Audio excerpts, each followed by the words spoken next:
हा सत्संग संत रामपालजी महाराजांचा असून मराठी भाषिक भक्त समाजास सहज समजावे म्हणून हिंदी भाषेतून मराठी भाषेत रूपांतरित करण्यात आलेला आहे.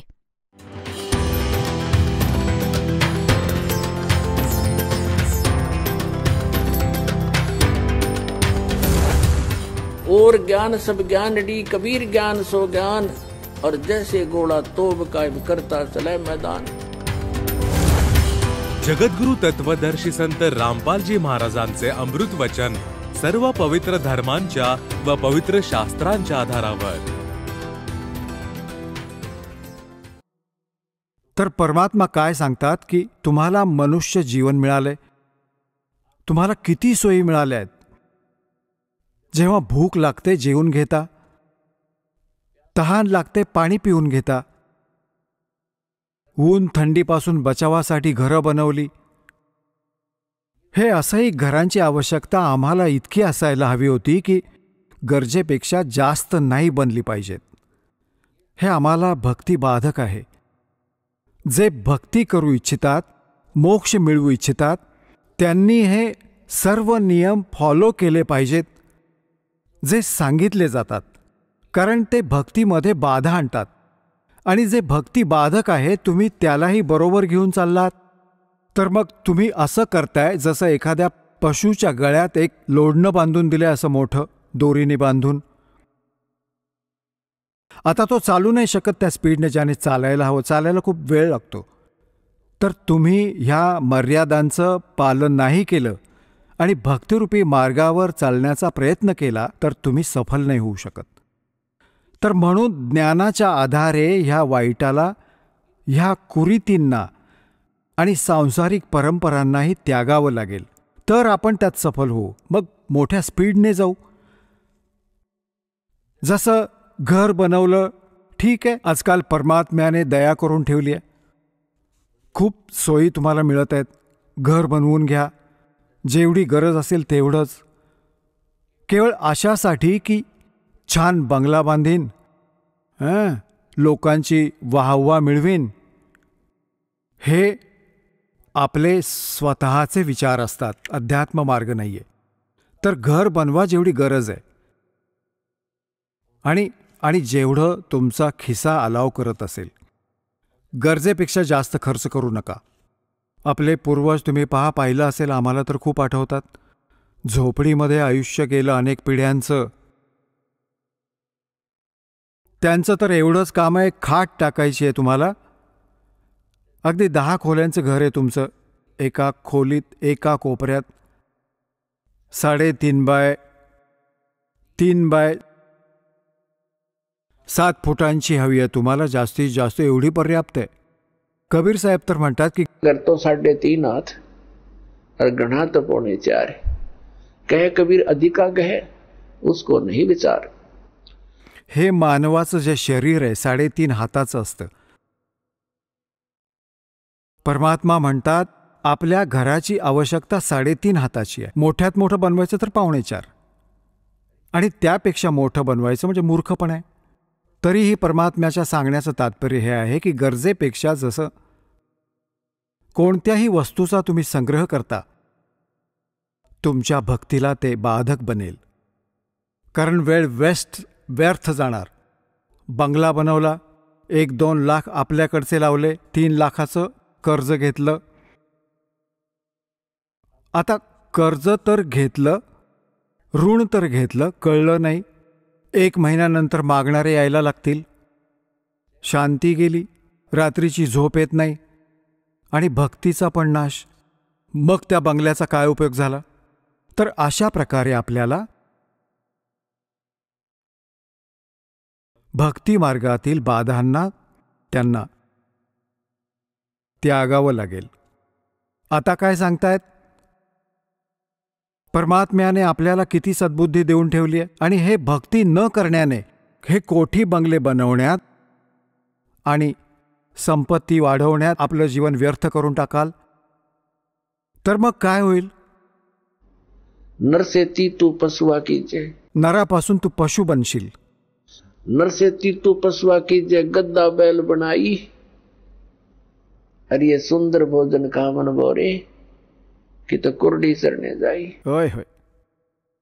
आता पुण्यात्म्यांनो, एवढं सगळं ऐकूनही आमच्या ही गोष्ट पचनी पडत नाही. कारण आम्हाला ह्या सर्व सोयी उपलब्ध आहेत आणि नेहमी आहेत, आणि त्या तर आपल्या अंतिम श्वासापर्यंत असतील, जोपर्यंत तुम्ही मनुष्य जीवनात आहात. कारण की आईबाबा मुलांना जोपर्यंत कॉलेज शाळा नाही सोडत तोपर्यंत सोयी देतच राहतात. आणि जे मूल त्याचा सदुपयोग न करता येतं त्याला खूप दुःख मिळतं. तर अशा प्रकारे सत्साधना करण्याने, भक्ती करण्याने मोक्ष मिळणार होता. जिथे जाऊन पुन्हा या संसारात परतून कधीही येत नाही, तिथे आम्हाला खूप सुख मिळणार होतं. जसं मूल शाळेत शिकतं, कॉलेजमध्ये शिकतं, महाविद्यालयात, त्याला तिथे काही मिळणार नसतं. तिथून त्याला विद्या प्राप्त झाली, त्या विद्येच्या आधारे त्याला इतर क्षेत्रात तिथे जाऊन त्या सोयी मिळणार आहेत. ठीक अशाच प्रकारे आपल्याला ह्या पृथ्वीवर जे आपण इच्छित आहोत, आपल्याला इथे त्या सोयी नाही घ्यायच्यात. हे तर कॉलेजात मौज करणं आहे असं समजा. पृथ्वीची कोणतीही वस्तू आपण डिमांड करतोय आणि ह्यातच गुंततोय, भक्ती करत नाही, तर आपण कॉलेजात मजा मारतोय. ते खूप हानिकारक आहे. ह्याचा लाभ आपल्याला सतलोकात मिळेल. सतलोकाविषयी आजपर्यंत जी माहिती आम्हाला प्राप्त झाली आहे, आम्हाला म्हणजे तुम्हाला, ह्या दासाच्या वचनांच्या आधी, तर ती कशी माहिती प्राप्त झाली आहे? सतलोकाचं एक विशेष कॉन्ट्रॅक्ट घेऊन ठेवलंय कोणी? राधास्वामी पंथवाल्यांनी. आणि धन सद्गुरू, सच्चा सौदा शिरसा आणि जगमालवालीवाल्यांनी. आणि यांना सतलोकाचं कखसुद्धा माहिती नाही आहे. ना भक्ती मार्ग ठीक आहे ह्यांचा, ना सतलोकाची, सत्पुरुषांची माहिती. मग सांगा कुठे घेऊन जातील प्राण्यांना? मग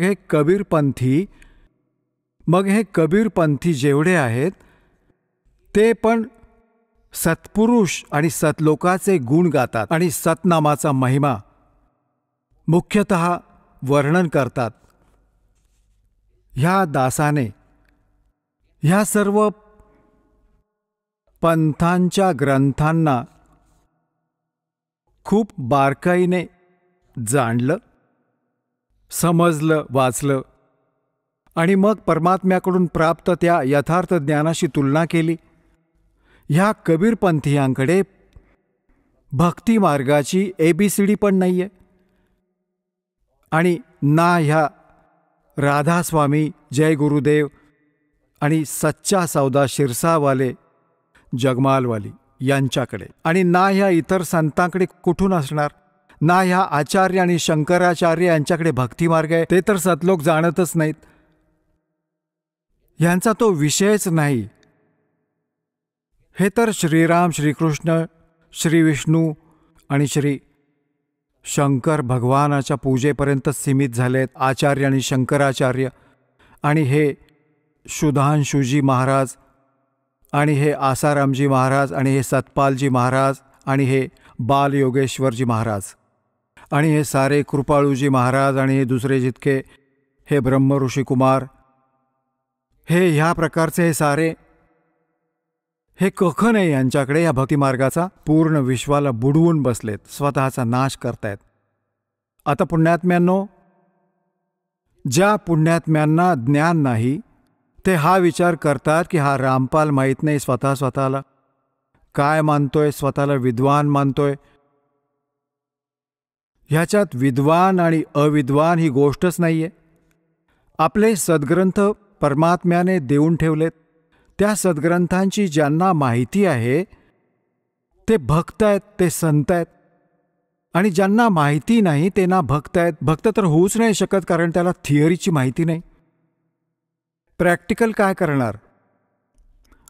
तर पुण्यात्म्यांनो, पूर्ण विश्वात ह्या दासाव्यतिरिक्त ना असं ज्ञान आहे, ना असं समाधान आहे.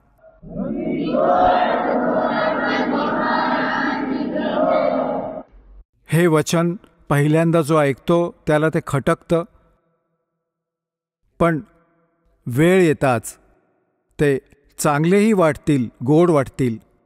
एकदा परमेश्वर कबीरजींनी गोरखनाथांशी बोलताना म्हटलं होतं की गोरखनाथ मैं सबन का गुरुआ. परमात्म्याने म्हटलं आहे की मी सगळ्यांचा गुरु आहे, उस्ताद. ह्या अध्यात्म मार्गात तर गोरखनाथजी म्हणू लागले, तुम मेरा वचन मोय लाग गए कड़ुआ.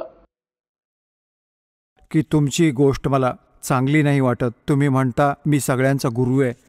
तर परमात्म्याने म्हटलं की कड़ुआ लगे सो मीठा होई, हमरी बात पतीजे जोई. पतीजे म्हणजे विश्वास होईल. परमात्म्याने म्हटलं तर हे जे कडू लागेल ते गोड होईल. आज आपल्या गळ्याखाली ही गोष्ट उतरली नाही की मी सगळ्यांचा गुरु आहे, मी सद्गुरू आहे. ती वेगळी गोष्ट आहे. पण कड़ुआ लगे सो मीठा होई, हमरी बात पतीजे जोई. विश्वास ठेवा, जे मी सांगतोय त्यावर ते करून बघा. अध्ययन करा, सद्ग्रंथ चेक करा. मग ही गोष्ट तुम्हाला खरी जाणवेल जी या दासाने आत्ता सांगितली होती. तर प्रसंग जो चाललाय तिथेच येऊया. हे जेवढे पण आहेत, विशेषतः राधास्वामी पंथ, जय गुरुदेव पंथ, सच्चा सौदा शिरसा वाले आणि जगमालवाली आणि हे ठाकूरजीवाले, हे दणोद भिवानीवाले, ही सारी वेगळी बाबळीची झाडं उगवली आहेत. आता पुण्यात्म्यांनो हे सांगतात की सतलोकात परमात्मा निराकार आहे आणि यांना ना सतलोकाची माहिती, सतलोक काय आहे. म्हणतात तेच सतलोक, तेच सतनाम, तेच सारनाम, तेच सार शब्द आणि तोच सत्पुरुष. तो सतलोकच आहे आणि तो निराकार आहे, चेतन प्रकाश आहे. आणि ह्या सर्व कबीरपंथीयांचा आणि सर्व ह्या राधास्वामींपासून निघालेल्या त्यांच्या शाखांचा, जसं सच्चा सौदा शिरसा आणि जगमालवाली आणि हे ठाकूरजी, जय गुरुदेवजीवाले, यांचं असं मानणं आहे की मोक्षप्राप्त प्राणी सतलोकात त्या परमात्म्याच्या प्रकाशात असा मिसळून जातो, तो आत्मा जसा थेंब समुद्रात. आणि एक आहे रांजडी गाव जम्मूमध्ये, एक नवा संत मिळाला ज्याचं नाव आहे मधु परमहंस. आणि तो पण कबीरपंथी म्हणवतो. आणि सतलोकाला कसं डिफाईन करतो, सृष्टी रचना सांगताना त्याने काय सांगितलं की आधी परमात्मा गुप्त होते, मग त्यांनी एक शब्द उच्चारला व त्याच्यातून एक अद्भुत प्रकाश निर्माण झाला. त्या प्रकाशाच्या आतमध्ये परमात्मा अमरपुरुष सामावून गेला आणि तो अमरलोक झाला. तो मग अमरलोक बनून गेला. म्हणजे तो परमपुरुष पण, अमरपुरुष पण व अमरलोक पण एक झाले, तो प्रकाशपुंज. आणि मग म्हणतात की त्या प्रकाशाने परमात्म्याला असं उधळलं, स्वतःला असं उधळलं, त्याच्यातून थेंब थेंब तयार झाले, वर गेले आणि उलटे खाली आले. जसे पाण्याचे थेंब वर फेकले, पाण्यात येऊन मिसळतात, पण ते मिसळले नाही, ते कणाकणाने बनले, बिंदू बिंदू बनले, जीव बनले आणि फिरू लागले त्या प्रकाशात. तिथे जाऊन त्याच्यानुसार मोक्षप्राप्त प्राणी ते हंस बनून जातात आणि ते डॉट बिंदू बनून असे फिरतात जसे मासा पाण्यात त्या प्रकाशात भटकत राहतो. तो म्हणतो की माझ्याकडे जी वस्तू आहे ब्रह्मांडात नाहीये. आता त्याचा सारा झाडा घेऊन गाठ बांधली त्याची, आता दाखवतो ती काय आहे त्याच्याकडे ती वस्तू. तर पुण्यात्म्यांनो, परमात्म्याने दया केली आहे आपल्यावर, ह्या दासावर दया केली आहे, ती दिव्यदृष्टी दिली आहे ह्या ज्ञानाला समजण्याची आणि ह्यांच्या अज्ञानाला पारखण्याची. आणि ते तुम्हाला सहज करवून देईल दास. 2 मिनिटात समजून जाल की वास्तव काय आहे. एकतर ह्याचं विधान आहे श्री मधु परमहंस रांजडीवाल्याचं, जम्मूवाल्याचं. एकतर हे झालं की अमरपुरुष व अमरलोक हे एक झाले. तो चेतन प्रकाश झाले. मग असं म्हणतात की सारनाम पण, आदिनाम पण आणि सार शब्द पण, विधेय शब्द पण तो अमर पुरुषच आहे. अमर पुरुष तो बनला अमरलोक आणि तो सारा. सार काही तो चेतन प्रकाश, त्याला हे अमरलोक पण, सार शब्द पण, सार नाम पण, विधेय नाम पण, आदिनाम तेच, सतनाम पण तेच, अमरलोक पण तोच, सत्पुरुष अमरपुरुष पण तोच आणि सारनाम पण तेच. आलो तिथे जिथून सुरुवात केली होती. हे भगवान, या भोळ्या आत्म्यांना काय माहीत की महात्माजी पोहोचले असतील, सतलोक बघून येतील, काय खाक बघून येणार. सतलोकामध्ये अशीच सृष्टी आहे, असेच लोक आहेत जिथे पशुपक्षी नाही आहेत, हे किडे कीटक नाही आहेत, जे तिथे सदाबहार वृक्ष आहेत आणि सदाबहार तिथले काजू, किसमिस, सफरचंद, संत्री आणि फळं, फुलं, फ्रूट्स सारे सदाबहार आहेत. तिथे गेल्यानंतर प्राणी ना वृद्ध होतो ना त्याला मृत्यू येतो. आता पुण्यात्म्यांनो, जर आपण तिथे जाऊन असंच धक्के खायचे आहेत, बिंदू बनून फिरायचं आहे, तर काय मजा आहे? तो कसला आनंद? मोक्षाचा अर्थ होतो ते ज्याच्या वर. जसं कोणी बंधनात ना असावं, आपण येथे कर्मांच्या बंधनाने बांधले गेलोत. तिथे कर्म नाहीये, निष्कर्मे मोक्ष प्राप्त होतो. काही न करता प्राप्त होतात सर्व सुविधा, त्याला निष्कर्मे मुक्ती मानतात. तर तिथे गेल्यानंतर तुम्ही बघता, प्रत्येक व्यक्ती इच्छिते काम थोडंच करू, नाही केलं तर अजूनच छान, सोयी साऱ्या हव्यात. तर हे आम्ही कुठून, हा आभास कुठून झाला? कारण आपण अशा स्थानावर राहत होतो जिथे आपल्याला काम करावंच लागत नव्हतं, सोयी मिळत होत्या, पुढे पडून होत्या. दुसरं कोणी म्हातारं होऊ इच्छित नाही, वृद्धावस्था कधीही आवडत नाही. म्हणजे 80व्या वर्षी पण केस काळे करत असतात, दात कृत्रिम बसवतात, काही थोडंफार सेट, म्हातारं दिसायला नको. आणि मग मृत्यू तर कोणालाच नको असतो, आणि दोन्ही कंपल्सरी. हे तर इथलं युनिव्हर्सल ट्रूथ आहे. हार्ड अँड फास्ट रूल आहे, तर तो वृद्ध पण होणार आणि मृत्यू पण येणार. आणि आपल्याला दोन्ही आवडत नाही आणि दोन्ही कंपल्सरी होणारच या इथे. अशा प्रकारे कोणी काम करू इच्छित नाही. आपण उच्च शिक्षण का प्राप्त करतो? की आपण खुर्चीत बसून ऑफिसमध्ये नोकर असतील, बेल वाजवली, पाणी आण, चहा दे, काम काही नाही करायचं, पगार तर मोठा पाहिजे, ITत राहायचं. तर ही आपली प्रवृत्ती जी इथे आपण एक नक्कल करतोय, एक रेग ओढतोय त्या सतलोकाच्या, त्या सुखाला विसरून, त्याला सोडून, आणि ती तिथेच प्राप्त होऊ शकते. बाभळीच्या झाडावर जर कोणी आंबे शोधतोय, बाभळीच्या वनात जर कोणी आंबे शोधतोय, तर त्याच्यासारखा मूर्ख नाही. तर आपण ह्या बाभळीच्या वनात, ह्या काळाच्या लोकात ते सुख शोधत आहोत. सतलोकवालं, इथल्या स्वर्गात, महास्वर्गातही ते सुख नाहीये. तर ह्या गोष्टीची परमात्म्याने आपल्याला आठवण करून दिली आहे. तर प्रसंग चाललाय की सतलोकामध्ये तुम्हाला मनुष्य शरीर मिळेल. तिथे 3 भाग आहेत सतलोकाचे. जसं आपलं कॅपिटल आहे, राजधानी आहे दिल्ली, आणि दिल्ली एक राज्य पण आहे. तर दिल्लीचं जे बाह्य दिल्ली आहे, ग्रामीण क्षेत्र आहे जे, ते तर समजा बाहेरची दिल्ली. मग मधला बाजार आला, मग पंतप्रधान म्हणजे आपलं सेक्रेटरिएट म्हणजे राजधानी स्थळ आहे. असंच तिथलं विभाजन आहे. तर बाह्यच एक क्षेत्र आहे, अगदी बाहेरच्या साईडचा सतलोकाचा. त्याच्यात बाग बगीचे, फळं, झरे, नद्या वाहत आहेत. त्याच्या पुढे जो सेकंड पोर्शन आहे, त्याच्यात पूर्ण तुमचे खूप सुंदर सुंदर महाल बनले आहेत, जे रिकामे पडले आहेत, जिथून तुम्ही आलात सोडून. एक एक परिवाराचा पूर्ण द्वीप आहे.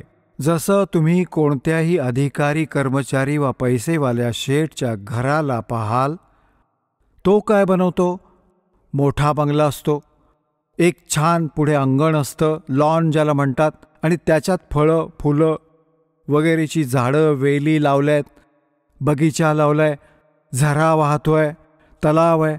अशा प्रकारे आपण सोयी करून घेतो आणि आपण पिकनिक फिरायला जातो, डोंगर बघायला जातो, सुंदरशा जागा झरे बघायला जातो. हा आमचा स्वभाव तिथून बनलाय. आणि इथे आपण जातो आणि आपला खिसा कापून परत येतो. 10,000 रुपये घेऊन जातो कुलू मनालीला मे जून जुलैमध्ये,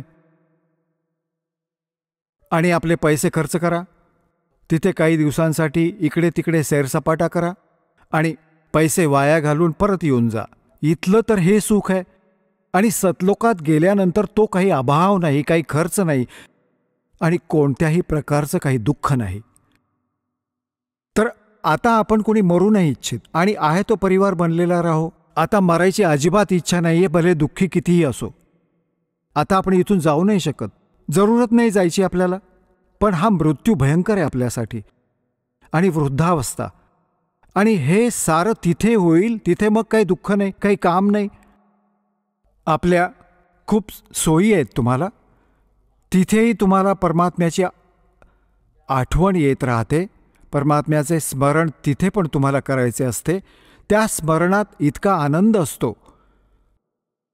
काही व्यक्ती विचार करतात तिथे करायचं काय, तिथे परमात्म्याची आठवण, तिथे खूप सोयी आहेत ज्यांचं इथे वर्णन नाही करू शकत. तिथे तुम्हाला कळतही नाही की किती वेळ निघून गेला, आणि तुम्ही सदा सुखी राहता.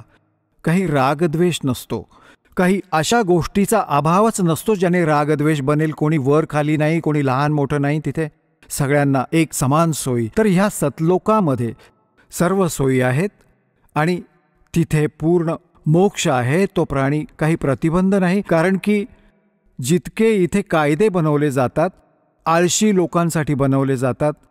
जे नागरिक चांगले असतात ते असेही सद्भावनेनं राहतात, ते काही अपराध करत नाहीत. तर तिथे सगळे नागरिक चांगले आहेत, त्यांना काही द्वेष नाही, राग नाही, कारण इथून असेच लोक जातील ज्यांचा स्वभाव सुधारेल आणि भक्तीचा धनी होऊन जाईल.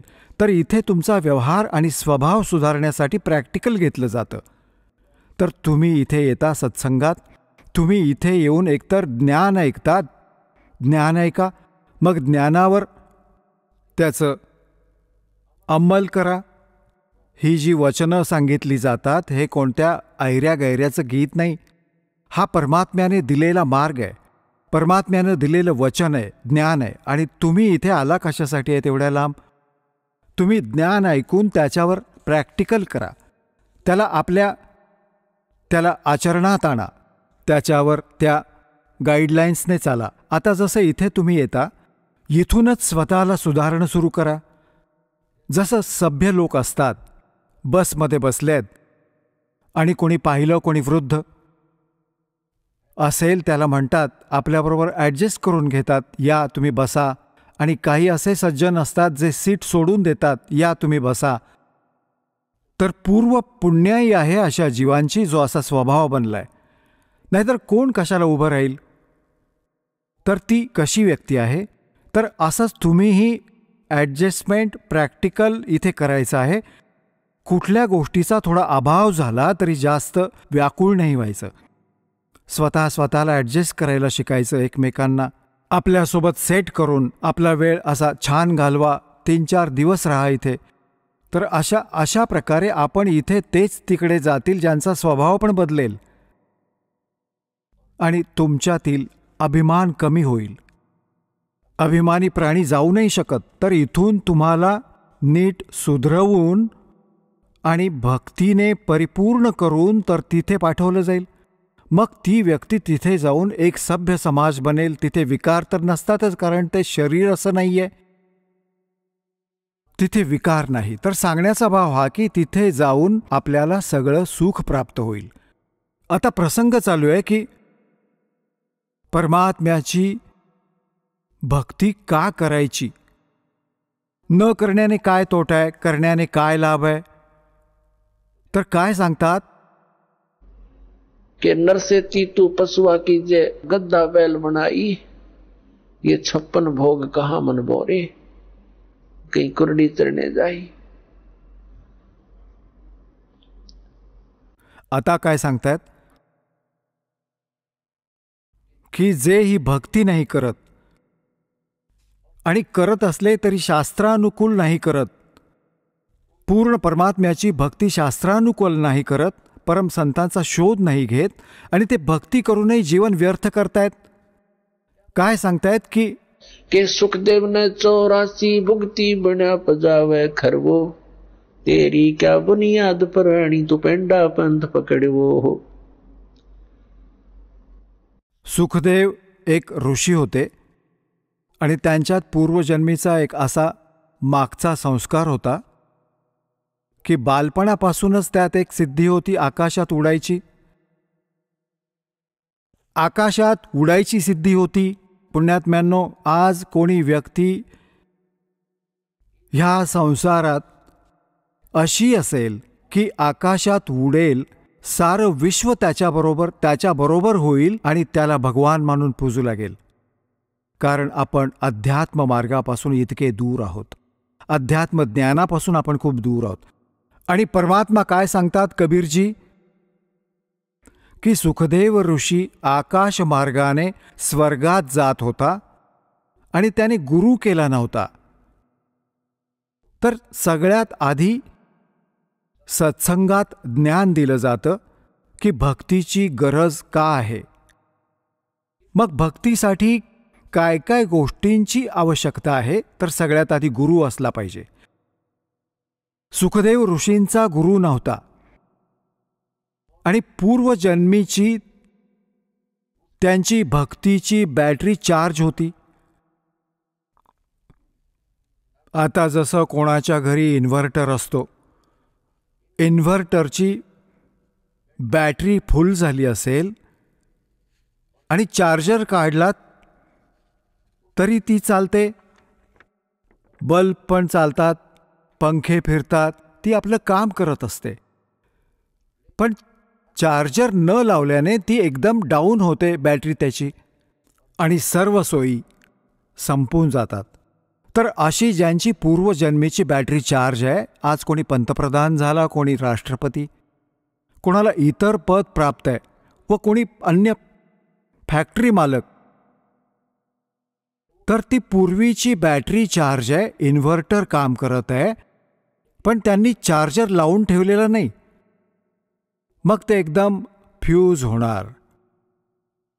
तर एकदम त्यांच्या सगळ्या सोयी बंद होऊन जातात. जसं आपण पाहतो पुण्यात्म्यांनो, एखादं असं उदाहरण असतं, काळीज फाटून जातं.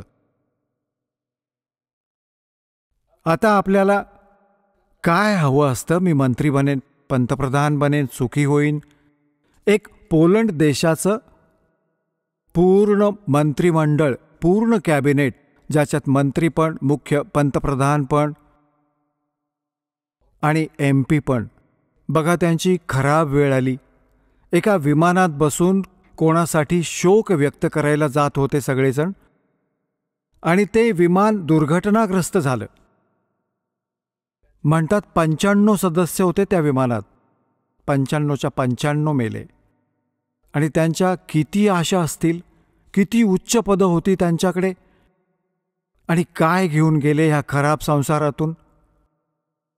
तर पुण्यात्म्यांनो, ह्या गोष्टींना आधार बनवावं लागेल आपल्याला. तर त्यांची बॅटरी तिथे संपलेली होती. ती जेव्हा डिस्चार्ज झाली, सर्व सोयी बंद आणि मातीत ते भूत बनून फिरत असतील तिथे. एके दिवशी एक जण सांगत होता, असंच एक दिवस वर्तमानपत्रात वाचलं होतं आम्ही, 4, 5, 6 वर्षांपूर्वीची गोष्ट आहे. एक खूप मोठा राजनेता होता, त्याच्याबरोबर 4-5 काही एकतर घरचा सदस्य, बाकी 4-5 चेले. त्याचं हेलिकॉप्टर जे होतं, ॲक्सिडेंट झाला, मेले सगळे. आता तिथे त्या गावात जिथे ते हेलिकॉप्टर कोसळलं होतं, भूत म्हणून भटकत आहेत आणि गावकऱ्यांना त्रास देत आहेत. ते म्हणतात, इथे आमचा प्लॅटफॉर्म बनवा, बंगला बांधा, आम्हाला इथे राहत जाऊ. कोणी ह्या भूत प्रेत करणी करणाऱ्यांना बोलावलं. त्यांनी विचारलं तेव्हा त्यांनी त्यांना सांगितलं की आमचा इथे तो बांधा बंगला, आम्ही राहत जाऊ. आणि त्यांचा मग तो एक चबुतरा बांधला, 4-4 विटा आणून एक खोली बांधली. आता तिथे वेगळे वेगळे बंगले बांधून राहत आहेत. आता तिथे बंगला बांधून राहत आहेत. तर परमात्मा म्हणतात की जे काम नाही केलं, जे करायचं होतं ह्या मनुष्य जीवनात ते केलं नाही, हे मूळ धन नष्ट करून टाकलं. ती बॅटरी झाली डिस्चार्ज, तिथे चार्जर नव्हताच. एकदम सगळ्या सुविधा कुठे गेली ती प्रभुता, कुठं गेलं ते धन. आता डोक्यावर हेलिकॉप्टर घेऊन चाटा, ते टेस्ट घेऊन बुडालं त्यांना. तर इथे परमात्मा आपल्याला आठवण करून देतात की सुखदेव ने 84 भुगती बन्या पजावे खरवो, तेरी क्या बुनियाद पराणी तू पेंडा पंथ पकडवो. आता सुखदेव ऋषींची बॅटरी चार्ज होती पूर्वजन्मीची, आणि त्या बॅटरी चार्जने तो पोचत होता तिथे स्वर्गाच्या आत, वरच्या लोकात. तर तिथला जो कॉमन स्वर्ग आहे, तो स्वर्ग काय आहे, ते रेस्टॉरंट आहे. एकतर प्रायव्हेट रेस्टॉरंट असतात, तिथे तर जाऊन राहील कोणी पैसेवाला. काही सरकारी असतात, ज्याच्यात सरकारी अधिकारीच राहू शकतात. हे पोहोचले एके दिवशी. हा जायचा होता कॉमन स्वर्गात, इंद्रवाल्या स्वर्गात, पण तो गेला भगवान विष्णूंच्या लोकात. ह्या प्रत्येक या भगवानांच्या लोकात अशा प्रकारे रेस्टॉरंट बनवलेले आहेत, आणि ते पण आपलं काम असंच चालवत आहेत. त्याचा ते टॅक्स लावतात, जे इथून पुण्यकर्मी प्राणी जातात. जसं एक हॉटेलवाला चार्ज लावून ठेवतो, त्याचं महिन्याचं नाहीतर जे असेल तसं तासांचा जो खर्च घेतो. सुखदेव ऋषी जेव्हा पोचले स्वर्गात, तिथल्या हॉटेलमध्ये, विष्णूजींच्या मोठ्या हॉटेलात, तर तिथे एक नियम बनवला त्यांनी, जो गुरु म्हणजे ज्याने गुरु धारण केला आहे तीच व्यक्ती इथे येऊ शकते, इथे मुक्काम करू शकते. आता सुखदेव ऋषींचा कोणी गुरु नव्हता. बॅटरी चार्ज मागील जन्मातील पुण्यकर्मांच्या कारणाने तो आकाशात फिरत होता. तर तिथले जे पहारेकरी होते, सेवेकरी होते त्या हॉटेलचे, त्यांनी मनाई केली की ऋषीजी, तुमचा कोणी गुरु नाहीये आणि तुम्हाला यात एंट्री नाही होऊ शकत तुमची. तो अडून बसला, म्हणाला की आधी तुम्ही व्यक्ती बघा, मी तर असा जातो, तिथेही जातो, इंद्रलोकात जात होतो. ते म्हणाले तिथे जात असाल, पण इथे नाही येता येणार, हा भगवान विष्णूंचा आदेश आहे. तो म्हणाला की मला विष्णूची भेट घेऊ द्या. तो त्याचा मोठेपणा मिरवत होता, प्रयत्न करत होता. आता त्या पहारेकरांनी जाऊन सांगितलं की भगवान हे असं एक सुखदेव नावाचे ऋषी आहेत, त्यांचा कोणी गुरु नाहीये, पण हटून बसलेत आत प्रवेश करण्यासाठी. त्यांचा हट्ट जिद्द करून बसलेत. तुमचा काय आदेश आहे? आणि तो हे म्हणतो की मला भगवान विष्णूला भेटायचंय. मग भगवान विष्णू आले बाहेर. आता ऋषींनी तर हा विचार केला होता सुखदेवांनी की मला बघून इंद्र जसा धावत आला होता, असं छातीशी धरेल की वा किती छान भक्ती करतोस की इथपर्यंत पोचलास. पण मर्यादा फार मोठी गोष्ट असते भक्तिमार्गात. विष्णू त्याच्याशी सरळ बोलले नाहीत आणि म्हणाले, इथे कसा आलास ऋषी? पुण्यात्म्यांनो, जी व्यक्ती कोणाकडे काही उद्देश घेऊन जाते ती हा विचार घेऊन जाते की माझा खूप सत्कार होईल, आणि गेल्यावर कोणी धड बोलत पण नाही, मग तो समजून जातो की गोष्टी बिघडल्यात. तर अर्धी भांग तर तिथेच उतरली त्याची, जेव्हा भगवानांनी विचारलं तू इथे कशासाठी आलायस. त्यावर तो म्हणाला, मला काही दिवस इथे राहायची इच्छा आहे, तुमच्या रेस्टॉरंटमध्ये स्वर्गात. विष्णूजींना हे माहीत तर होतंच, पण सेवकांना विचारलं की सेवकांनो, तुम्ही का नाही एंट्री दिली ऋषीजींना? तेव्हा सेवक म्हणाले की अहो, यांना गुरु नाहीये. तेव्हा भगवान म्हणाले, सुखदेव, आपण जाऊ शकता. बिना गुरुच्या व्यक्तीला आम्ही इथे प्रवेश देत नाही. आपण जा. आता ऋषीजी म्हणाले की भगवान, ह्या पृथ्वीवर माझ्यासारखा कोणी असा नाही, माझ्यासारखा सिद्धियुक्त. मी कोणाला गुरु मानू? त्यावर भगवान श्री विष्णूजी म्हणाले, सुखदेव, ही तुमची चूक आहे. हा तुझा गर्व बोलतोय, तुझं अज्ञान बोलतंय. आपण जा, राजा जनकाकडून उपदेश घ्या. राजा जनक कोण? जे सीताजींचे पिता होते. आता तो बघा, हे अनेक जण म्हणतात की गुरु हा ब्रह्मचारी असला पाहिजे. तर ती एक चूक आहे त्या व्यक्तीची. आता पुण्यात्म्यांनो, परमात्म्याच्या विधानापासून अपरिचित व्यक्ती अशा प्रकारचे अंदाज बांधत असतात.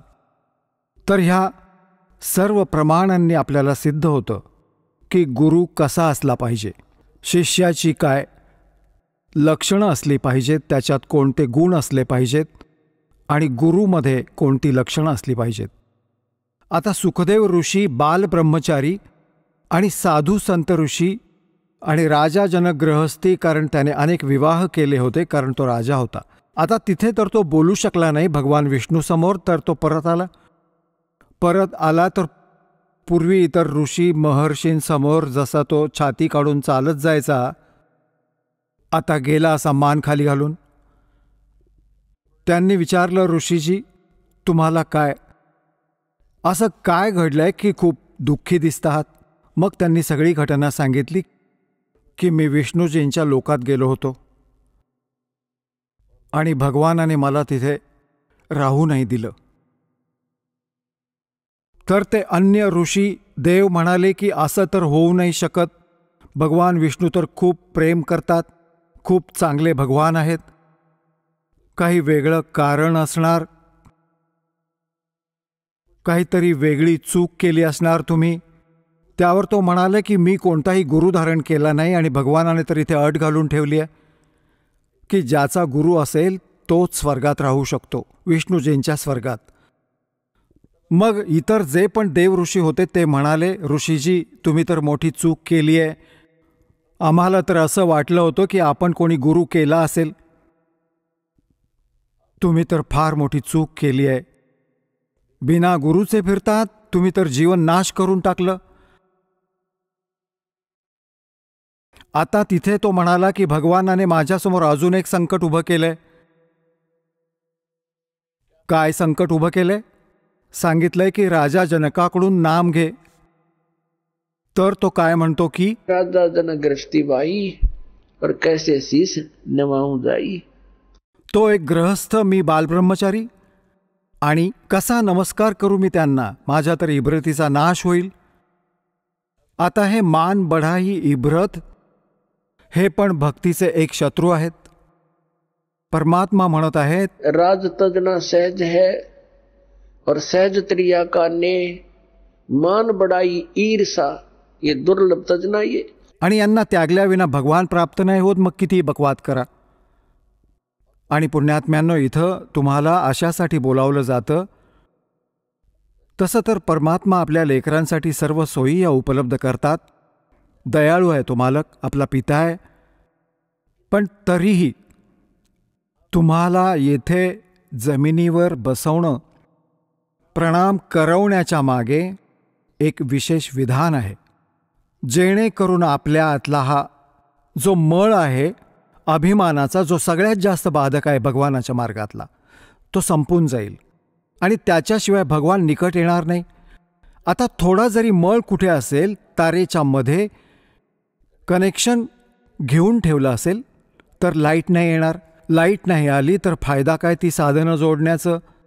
तर पॉवर प्राप्त करण्यासाठी, भगवानाची शक्ती आपल्याकडे आणण्यासाठी आपण हा अहंकाररूपी हा मळ काढावा लागेल. तर सगळ्यांनी सांगितलं की ऋषीजी तुम्ही अत्याचार केला, तुम्ही तर चुकलात, मोठी चूक केली. एक फटकळ व्यक्ती म्हणाली, गुरु नाही केलास ना तर गाढव बनशील पुढच्या जन्मी. आता त्याने जेव्हा ही गोष्ट ऐकली, कारण ते पुण्यवान लोक तर असतातच, पण अज्ञानाच्या कारणामुळे हे आपले आपले अंदाज बांधत राहतात. जेव्हा त्यांना ज्ञान होतं मग लगेच त्याग करतात त्या बकवादांना. एकदम त्याला झटका लागला. त्याला त्याचा पूर्वीचा एक पूर्वजन्मीची अनेक ते म्हणतात ना बॅकग्राऊंड बघितली. पूर्वजन्मातली आपली दुःख त्याच्यासमोर नाचू लागली.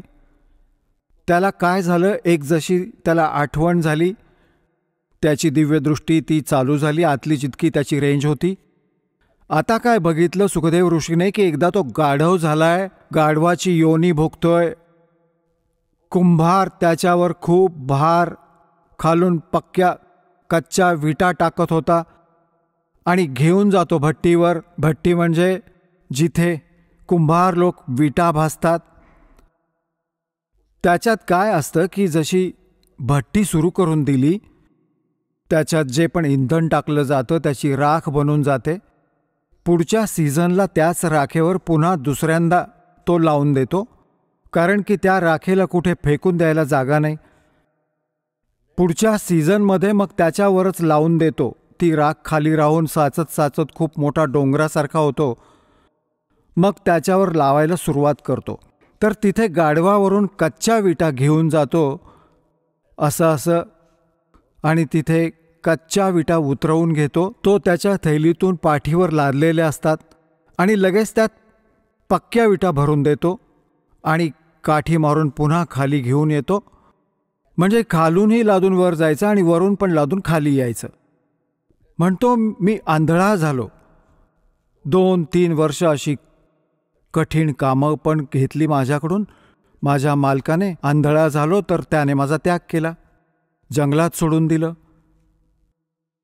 मी आपला एक पायवाट पकडून चालत चालत जात होतो.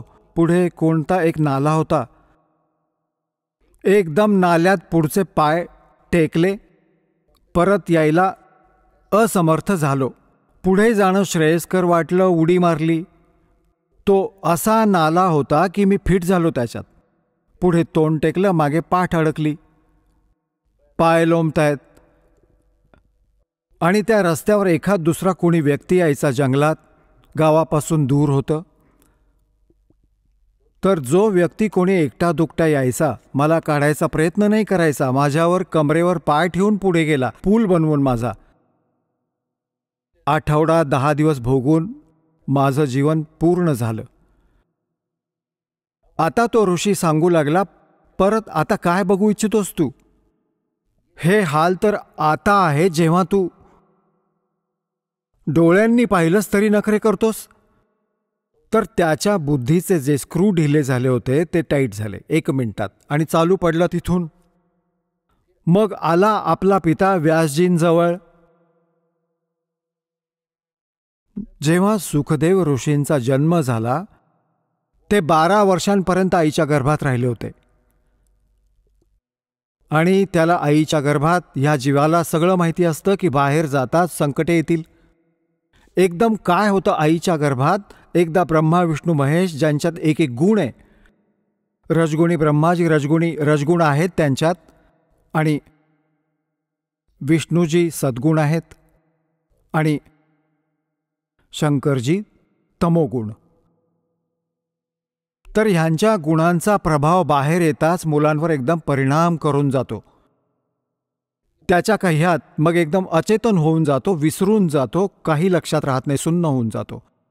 त्याला नव्याने आठवण करून दिली जाते, हे तुझे वडील आहेत, ही तुझी आई आहे, हे काका आहेत, हे तात्या आहेत. हे सर्व पुन्हा आठवलं तर ह्याला माहीत होतं की बाहेर जाताच परिस्थिती बिघडेल, विसरून जातो जीव. म्हणून 12 वर्षांपर्यंत हा आईच्या गर्भातून बाहेर नाही आला. ब्रह्मा विष्णू महेश तिघे उपस्थित झाले की बाबा सुखदेव बाहेर ये. असं तर तू आमची सगळी कर्मे बिघडवून टाकली. असं 12-12 वर्षांपर्यंत माता मुलांना गर्भात ठेवू लागल्या. एक सवय लागून जाईल सर्वांना. त्या तर 9 महिन्यात दुःखी होतात. इतके दिवस कसं ठेवणार? तू बाहेर ये बाबा, तू परंपरा खराब नको करूस. सुखदेवने कंडिशन ठेवली, एक अट घातली की बाहेर तेव्हा येईन पण तुम्ही तुमच्या ह्या त्रिगुणमयी मायेला आवर घाला.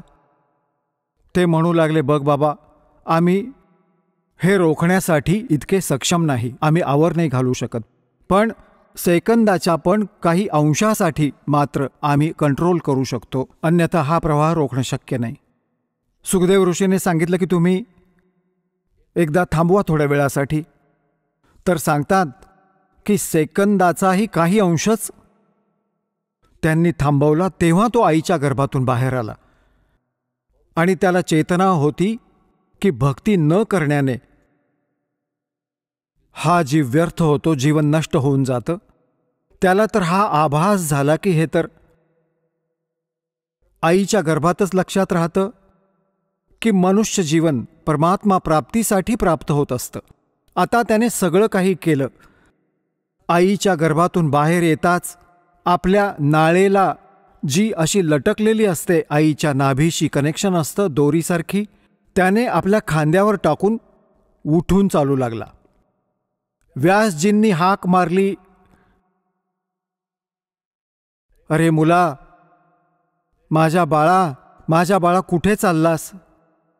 आता पुण्यात्म्यांनो, पुत्राचा मोह फार खतरनाक असतो, फार प्रबळ असतो.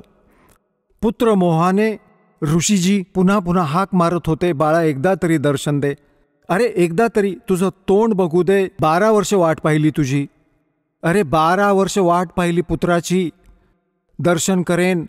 हा मागून बोलतोय चालता चालता की ऋषीजी, माहीत नाही किती वेळा तुम्ही माझे बाप झालात आणि माहीत नाही किती वेळा मी तुमचा बाप झालो.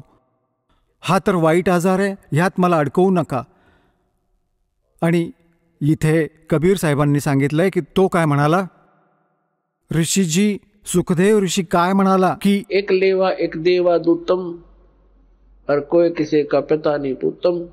ये तो ऋण संबंध जुड़ा एक ठाठा, अंत में सब बारा बाटा. ही तर एकमेकातली देवाणघेवाण असते. कोणी कोणाचा बाप नाही, कोणी कोणाचा पुत्र नाही. ज्याचे ज्याचे जेवढे संस्कार आहेत ते पूर्ण करून इथून निघून जातील. मग कोणी गाढव बनेल, कोणी कुत्रा बनेल, कोणी मनुष्यच बनेल. हा पुन्हा परिवार असा असणार नाही. आणि ह्याचा उद्देश भक्ती करण्याचा आहे.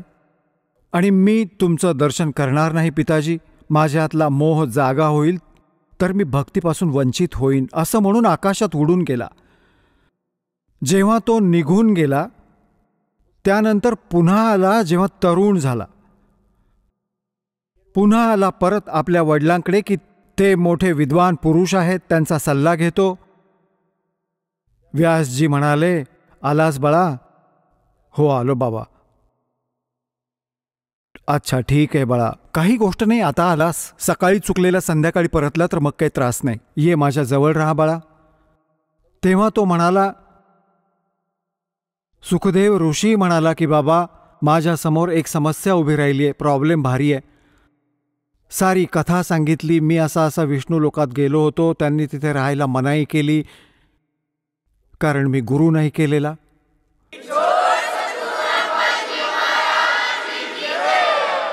चला आता आपण त्या श्रद्धाळूंचे अनुभव जाणून घेऊया ज्यांनी जगद्गुरु तत्वदर्शी संत रामपालजी महाराज यांच्याकडून दीक्षा प्राप्त केलेली आहे, तसेच त्यांच्याद्वारे सांगितलेल्या भक्ती मार्गावर चालत आहेत. नमस्कार. नमस्कार सर. आपलं नाव? माझं नाव अवधूत सचिन साळुंके आहे. आपण कुठून आलात? मी नवी मुंबई महाराष्ट्र इथून आलो आहे. आपण कुठल्या इयत्तेत शिकत आहात? मी आत्ता 10वी मध्ये आहे. संत रामपालजी महाराजांची गुरुदीक्षा आपण कधी घेतली? संत रामपालजी महाराज यांची गुरुदीक्षा मी 29 सप्टेंबर 2013 या साली घेतली. जेव्हा आपण संत रामपालजी महाराजांची गुरुदीक्षा घेतली त्यावेळेस आपलं वय काय होतं? जेव्हा मी संत रामपालजी महाराज यांची गुरुदीक्षा घेतली तेव्हा मी 4 वर्षाचा होतो.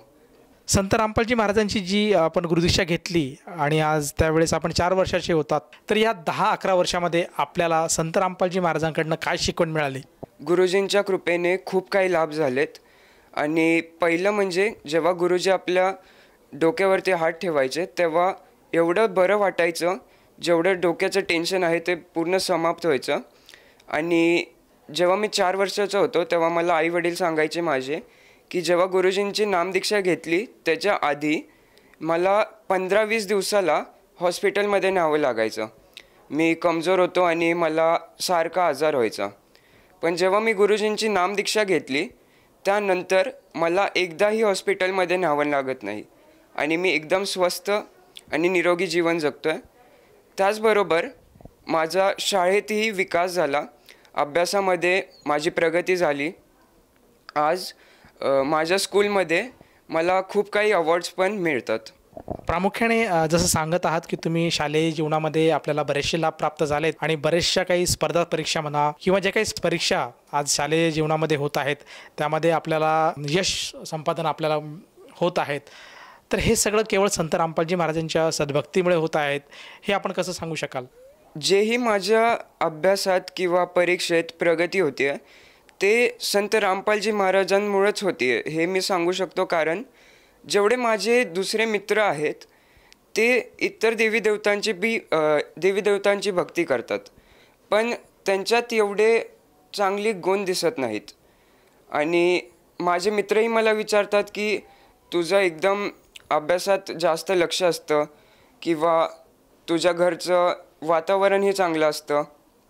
तर मी त्यांना एकच सांगतो, हे सर्व माझ्या संत रामपालजी महाराज गुरुजींमुळेच झाले आहे आणि त्यांची नामदीक्षा घेतली त्यामुळेच मला अभ्यासात ही प्रगती बघण्यात येते.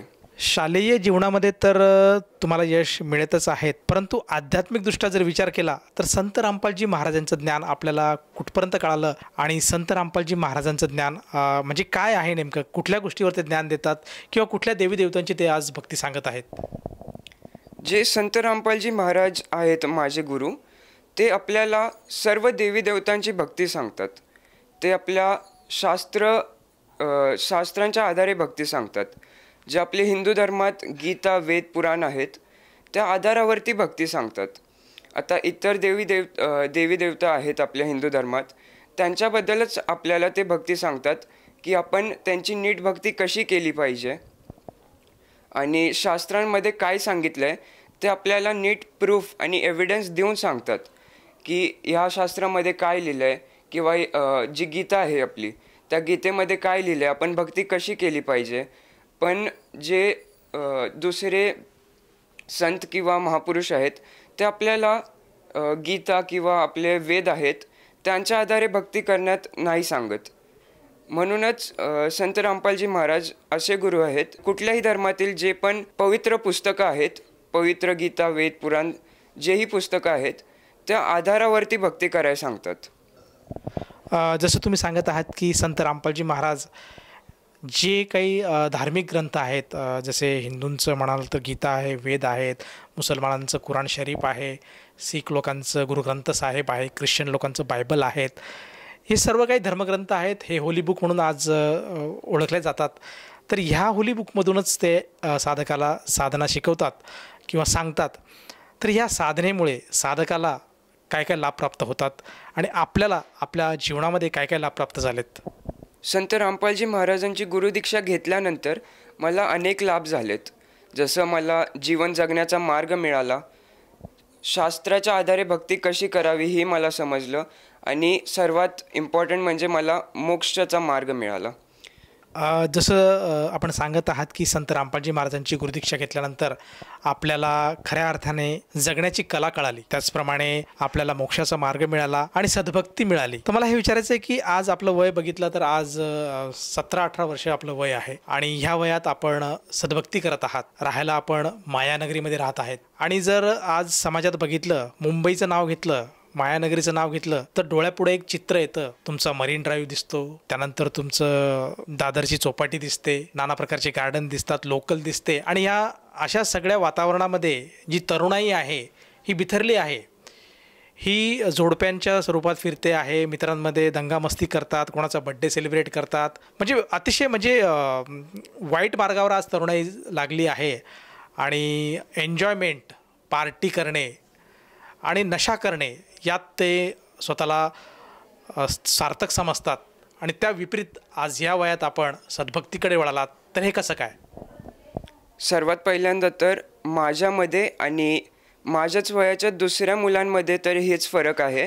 मी गुरुजींची नामदीक्षा घेतली आहे म्हणून मी या सर्व गोष्टींपासून लांब आहे. जसं व्यसन करतात काही मुले यावर्षी, परत आपला वेळ मूव्हीजमध्ये सिनेमा बघण्यात वाया घालवतात, इकडे तिकडे गप्पा मारण्यात फिरण्यात वाया घालवतात. तर यामागे गुरुजींचं एकच ज्ञान आहे की आपल्याला वेळ वाया घालवण्यापेक्षा आपण तो वेळ आपल्या मोक्षच्या मार्गात वापरला पाहिजे, आपल्या जीवनाचं कल्याण केलं पाहिजे. आणि आपल्या मनुष्य जीवनाचा एकच मेन उद्देश आहे मोक्ष प्राप्त करणे.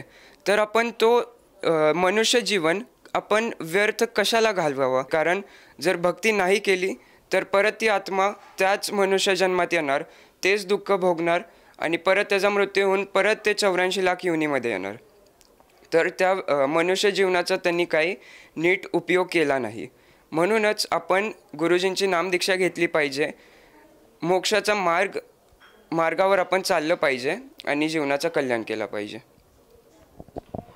जसं तुम्ही सांगत आहात की आज समाजाने संत रामपालजी महाराजांचं ज्ञान समजून घ्यायला हवं आहे आणि त्यांच्या ज्ञानावर चालून खऱ्या अर्थाने जो जीवन जगण्याची जी कला आहे ती अवगत करून घ्यायला हवी. मनुष्याचा जन्म कशासाठी झाला, त्याचा उद्देश काय आहे आणि समाजामध्ये तो कसा वागला पाहिजे, त्याचं राहणीमान कसं पाहिजे, त्याचं आचरण कसं पाहिजे, या सर्व गोष्टी आज संत रामपालजी महाराज समाजाला देत आहेत. तर अशा या ज्ञानाला जर एखादा भाविक आणि त्यालासुद्धा वाटत असेल की आपणसुद्धा संत रामपालजी महाराजांची नामदीक्षा किंवा गुरुमंत्र घ्यायला पाहिजे, तर ती व्यक्ती संत रामपालजी महाराजांची गुरुदीक्षा कशी घेऊ शकेल? जर एखाद्या व्यक्तीला गुरुजींची नामदीक्षा घ्यायची असेल आणि भक्ती करायची असेल तर त्यासाठी सोशल मीडिया किंवा TV चॅनलवरती गुरुजींचे सत्संग चालू आहेत आणि त्या सत्संगवरती नंबरची पट्टी डिस्प्ले केली जाते. तर त्या नंबरवरती तुम्ही संपर्क करून जवळपास नामदीक्षा घेऊ शकता. नामदीक्षा केंद्र तुमच्या जवळपास एरियामध्ये चालू आहेत. जसं तुम्ही सांगत आहात की आज TV चॅनलच्या माध्यमातून जो कोणी साधक या मुलाखतीचा कार्यक्रम बघत आहेत, त्याचप्रमाणे सोशल मीडियाच्या प्लॅटफॉर्मवर संत रामपालजी महाराजांचे अनेकसे असे चॅनल्स आहेत. ते जेव्हा सत्संग प्रसारित होत असतो त्यावेळेस काही खाली मोबाईल नंबर फ्लॅश होत असतात आणि त्या मोबाईल नंबरवर जर साधकाने संपर्क साधला तर त्याला अगदी जवळच्या नामदान केंद्राची, म्हणजे ज्या जिल्ह्यामध्ये तो राहतो त्या जिल्ह्यामध्ये जे काही नामदान केंद्र आहे तिथली माहिती त्याला उपलब्ध होते आणि तेथे जाऊन तो साधक संत रामपालजी महाराजांच्या शरणात येऊ शकतो.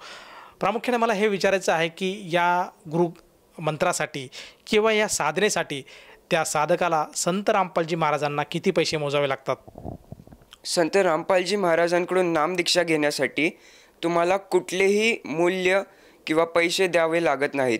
गुरुजींची नामदीक्षा घेण्यासाठी तुम्ही मोफतमध्ये नामदीक्षा घेऊ शकता आणि त्याचबरोबर तुम्हाला भक्ती करण्यासाठी जेही सामग्री आहे ती दिली जाते. जसं भक्तिबोध पुस्तक असते, त्यामध्ये आरती असते, तेही तुम्हाला दिले जाते. त्याचबरोबर जप करण्यासाठी माळ हे तुम्हाला मोफत दिले जाते. धन्यवाद. सत साहिब.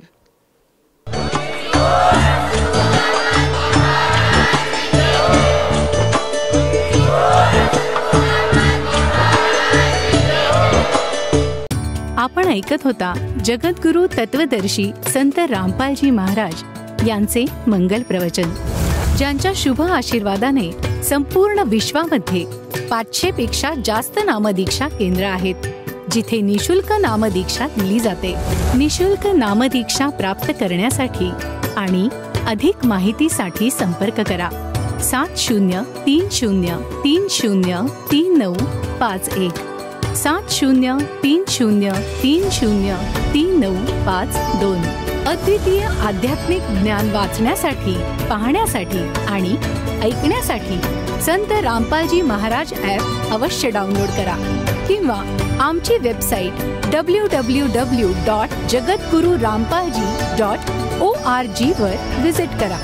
आम्हाला सोशल मीडियावर फॉलो करा. सर्व पवित्र धर्मांच्या पवित्र शास्त्रांवर आधारित प्रमाणित अनमोल पुस्तक ज्ञानगंगा किंवा जगण्याचा मार्ग यापैकी कोणतेही एक पुस्तक निशुल्क मागवण्यासाठी आपण आम्हाला आपले पूर्ण नाव, पूर्ण पत्ता, पिनकोड आणि फोन नंबरसह लिहून 7030303951 किंवा 7030303952 या नंबरवर SMS करू शकता किंवा 7030303950 या नंबरवर व्हॉट्सअप देखील करू शकता.